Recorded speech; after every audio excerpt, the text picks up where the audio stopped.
is the fact that the hard left has become so ensconced in identity politics. I know that you obviously got into a very well-publicized exchange with Ezra Klein at Vox over this, in which I thought he wasn't that fun? I thought he was deeply intellectually dishonest. Shocker. Yeah, but I thought it was deeply intellectually dishonest. And then his suggestion that you were saying identity politics is bad is in and of itself a form of identity politics. Right. What do you make of this whole identity politics rising tide, and what do you think the backlash to that's going to be? Where is it coming from?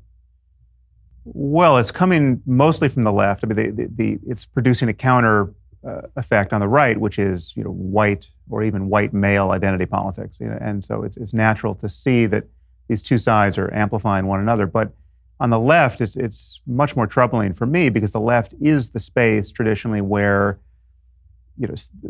self-criticism and wondering whether or not you might be wrong is just a paramount virtue, right? And so but that has metastasized in this context to a kind of just shattering of epistemology where on some level there's no such thing as truth, there's just power, right? We're just responding to differences in power, and all of this is anchored to unchangeable characteristics like skin color and sexual preference, and so it's just you are.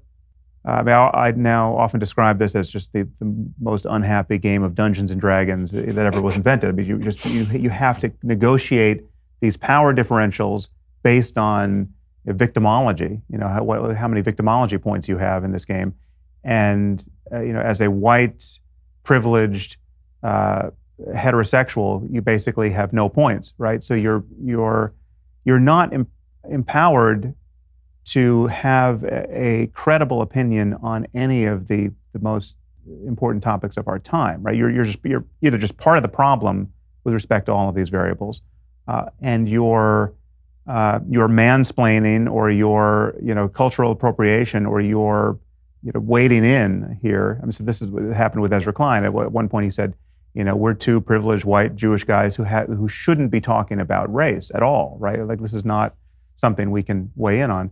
And then when I changed the topic to anti-Semitism, it got no better for some reason. But it's a problem because, I mean, clearly, if we want to get to a post-racial society, if we want to get to a society where human beings can simply be identified as human beings, the end game can't be taking things like race and gender and gender difference and sexual orientation immutably seriously, right? These can't be just the ineradicable variables that define a person's position on important topics for all time. We're not if we get to Mars and we're still worried about skin color, right? In a Martian colony, we've done something wrong. And so I think we need to reverse engineer what we think the end state should be, and clearly identity politics is not the game we should be playing. Agreed. And I mean, obviously it's destroying the capacity to even have these conversations, because there's no way to have a conversation with someone who is spending the entire time assessing whether your point of view is even worth being taken seriously,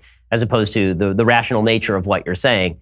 And I think that's one of the factors I think that's unifying those of us who are having these conversations. I think another factor that's unifying all of this is a belief in data. Now, I know that you obviously are a deep believer in data and science. I'm quite fond of data and science myself, although you would argue, obviously, that as a religious person, I'm not fond quite enough of data and science, and we'll get to some of that in a little bit. But it seems to me that one of the downsides of the identity politics is the attempt to paint into a corner science as though science is an outgrowth of a particular culture and is therefore irrelevant to general swaths of people. So in the Ezra Klein interview, for example, when you suggested that group differences in IQ exist, and you weren't even saying that those group differences in IQ are attributable to environment or genetics. You were saying we don't know the answer to that. If I don't want to mischaracterize your view. And he was immediately coming back with, well, you can't say that.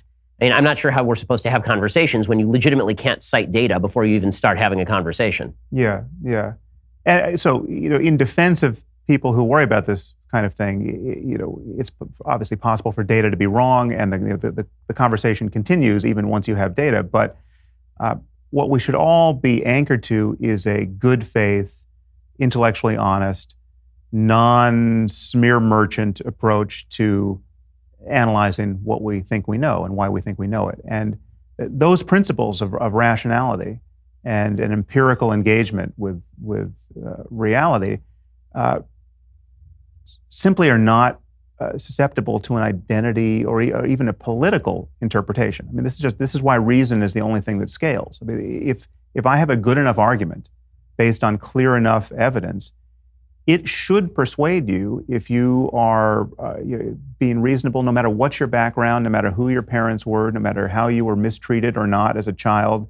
If we build a reasonable robot, it should be persuaded by the right arguments and the right data. So rationality is the mode of argument where it doesn't depend who you are in order to reach the right answer. I mean, this is why prototypically reasonable or reason-based topics are so easily divorced from politics and things like mathematics, right? Anyone who's going to argue that mathematics or philosophical logic is just a tool of political ideology and oppression that just knows nothing about those topics. But it's true that virtually every other place that we really care about facts and being right or wrong has that character. It should be true ultimately of journalism. It's either Lee Harvey Oswald shot Kennedy or he didn't, right? It's a fact about a human being holding a gun, right? And we either get access to the data or we don't.